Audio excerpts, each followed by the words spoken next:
గృహహింస అనేటటువంటిది criminal case కింద మాత్రమే చూస్తారు అక్యూజ్డ్ పర్సన్ని. ఎందుకంటే 498 కానీ ఎట్లయితే హింస జరిగి వాళ్ళు ఇది చేస్తారో దీన్ని కూడా ఇక్కడ క్రిమినల్ కేసు కింద చూడడం ఎందుకు అంటే, క్రిమినల్ కేసు కింద చూస్తే స్పీడీ ట్రయల్ ఉంటుంది.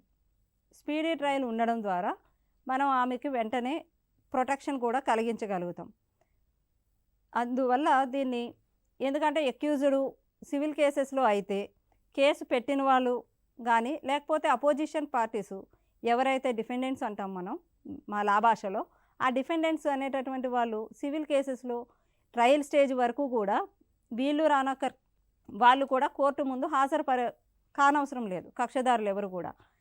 కానీ ఇందులో అయితే ఈ డివిసి చట్టంలో మనకి వాళ్ళు కంపల్సరీ కోర్టుకి అటెండ్ కావాలి.